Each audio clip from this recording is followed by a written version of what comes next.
Hi, I'm Casey. Welcome back to the I Heart Latin channel, lesson number 1. If you haven't already watched the intro video, I recommend that you do that. I explain some concepts that will be helpful as we move through learning Latin together. Lesson 1, what we will cover today. We will cover the concept of declensions. The first declension, we'll talk about noun gender, and we will do a brief little intro to verbs.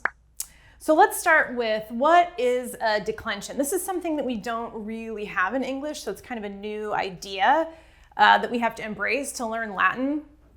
So every Latin noun belongs to one of 5 different declensions. And think about a declension kind of like a family. I always explain it like my mom has 5 sisters. Well, there's 5 girls in the family.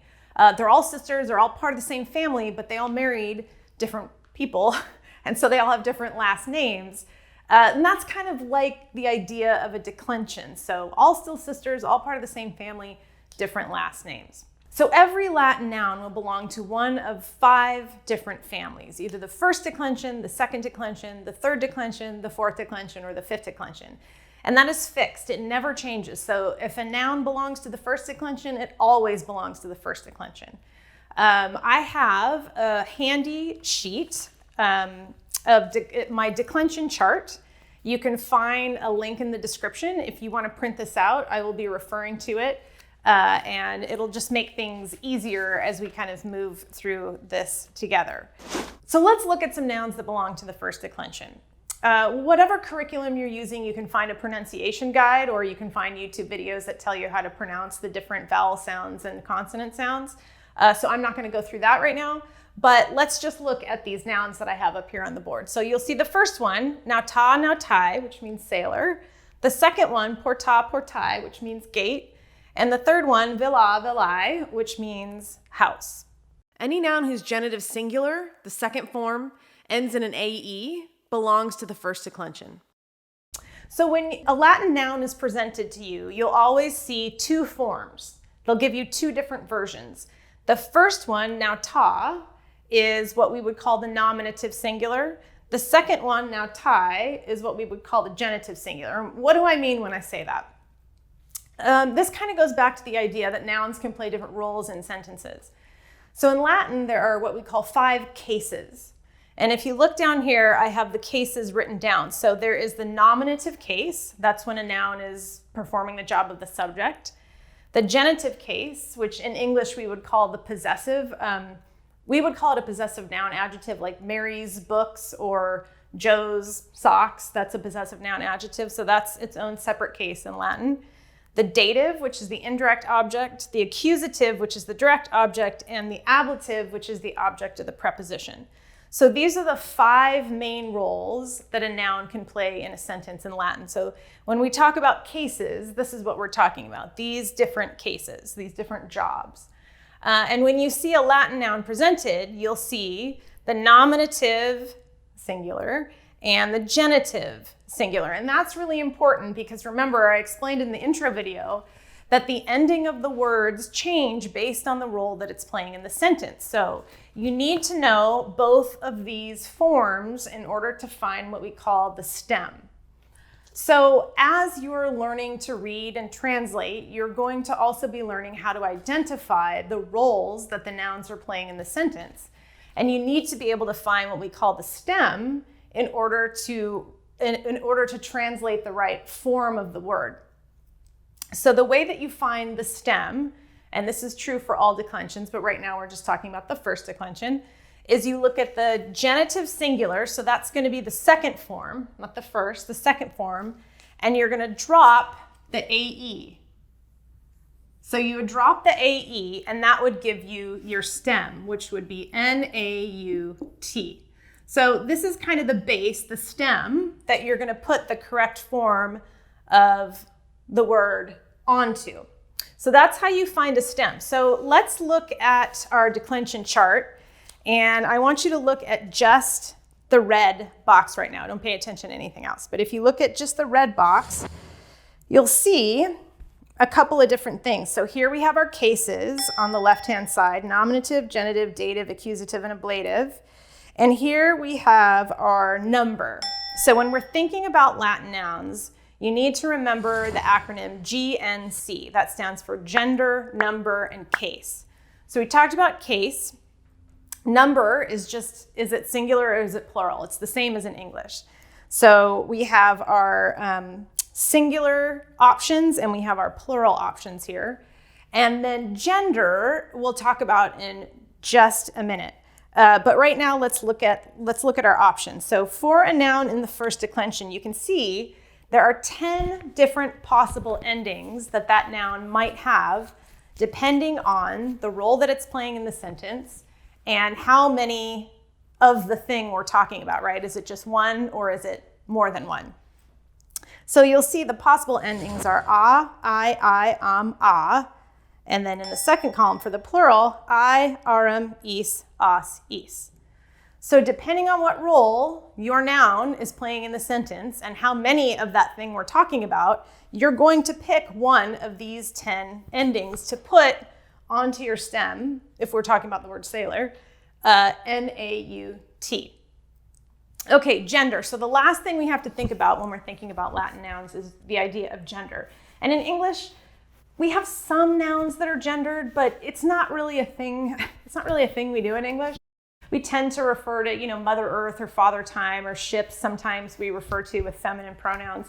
But for the most part, English doesn't observe gender rules, but all the other Romance languages do. So if you're going to learn any other Romance language like Spanish or French, this is an idea that you need to kind of wrap your head around. So nouns in the first declension are always feminine unless it's what we call a boy job. So for instance, sailor, that is traditionally a job that a man would have.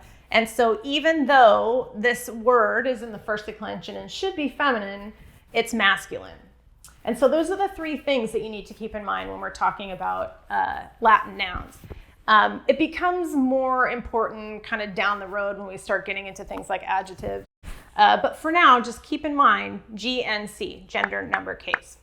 So if we look at these sentences here, I'll kind of explain what I mean.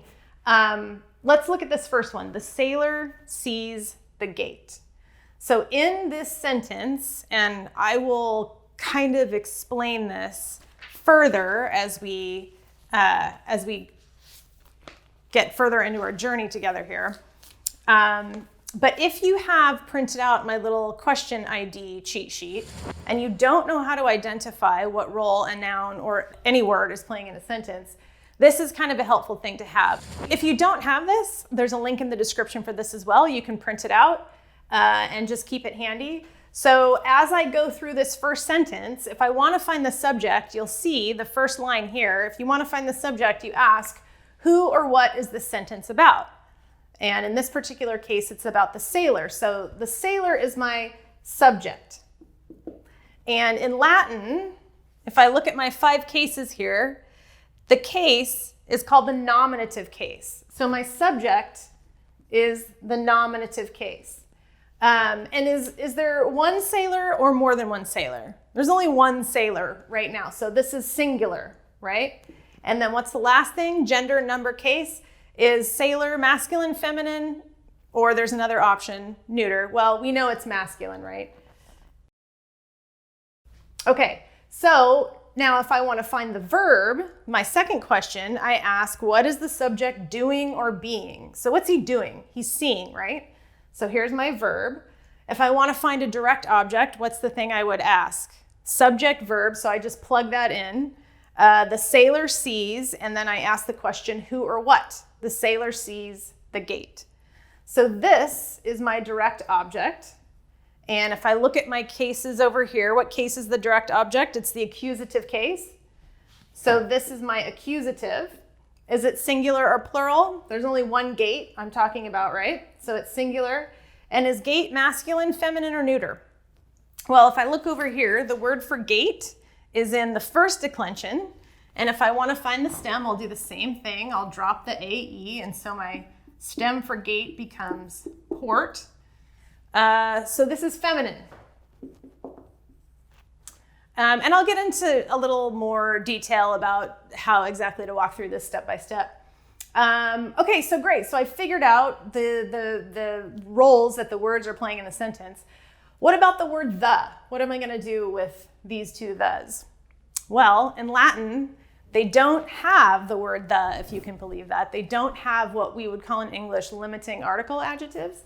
So you don't even need to worry about those, right? So we're just worrying about these three words here. And today we're just going to worry about these two first declension nouns in particular. So if you flip back to your declension chart, if I want to plug in the correct word for sailor in Latin, the first thing I need to do is I need to find the stem, which I already did. I know my stem is N-A-U-T.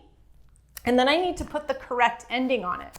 So I've determined that it's nominative singular. So if I look at my chart here, I look at the nominative singular ending, and that would just be an A. Now ta. So I can plug in the correct word for sailor here would be now ta. What about gate? Well, I've determined that it's accusative singular.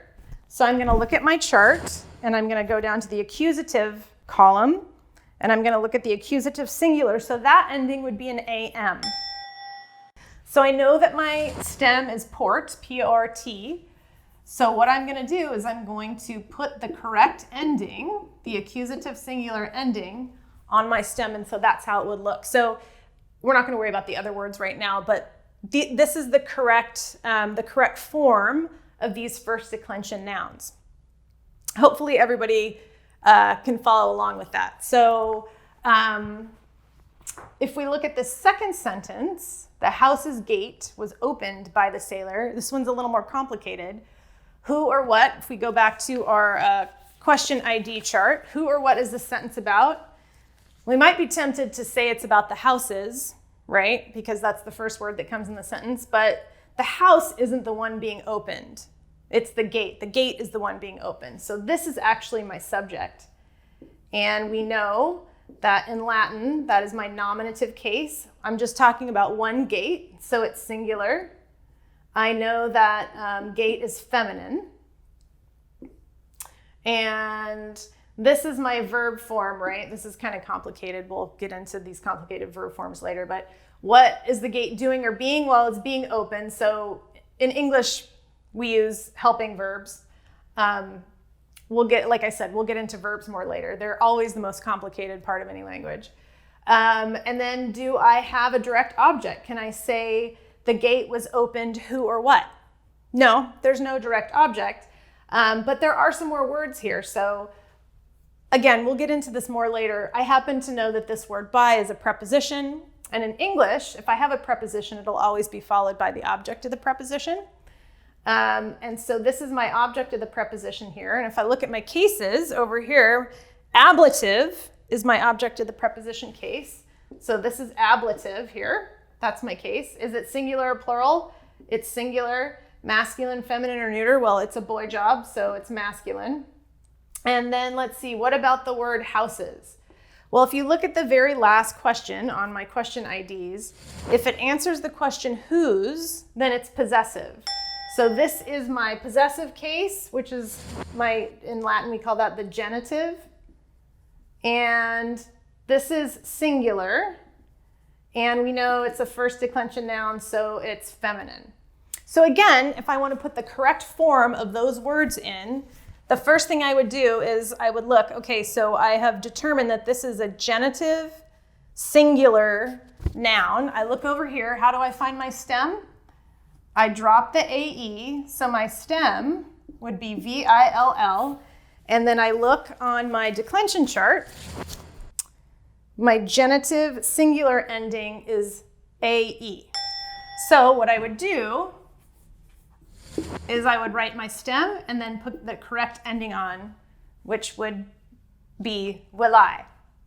Now for gate, in this particular instance, it's the subject, it's the nominative singular. So again, I'm going to look at my stem, P-O-R-T. I'm going to look at the nominative singular choice, and that is an A. And so it would be P-O-R-T-A. And then my last noun here is sailor. We've determined that that is the object of the preposition, the ablative. It's singular. So what is my singular ablative option here on the chart? It's a long A. Awfully similar to the nominative singular, but the ablative singular in the first declension has a long A. So you would pronounce it nata. You would give it a little extra ah. And that's it for first declension nouns. Okay, so the last thing I wanted to talk about is just an intro to verbs. We're gonna save the deep dive for much later on, but there are some basics that you need to be aware of. So again, Latin is an inflected language, meaning that the ending of the word is going to change based on the role it's playing in the sentence or who's performing the action and how many people we're talking about. So if you know anything about Spanish or other Romance languages, this won't be a totally foreign concept to you.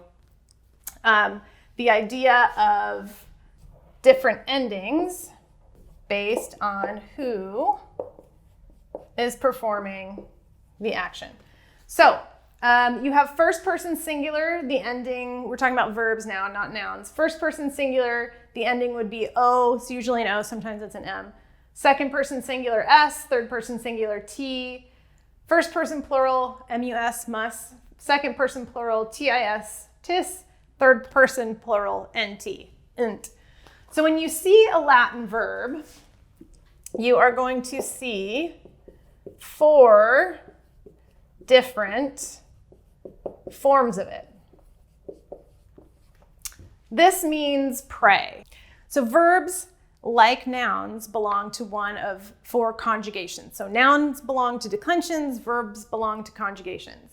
The way that you know, there are 4 conjugations for second, third, and fourth. The way that you know which conjugation a verb belongs to is you're gonna look at the second principal part. So when you see a Latin verb listed, there are four parts that you'll see, 4 different versions.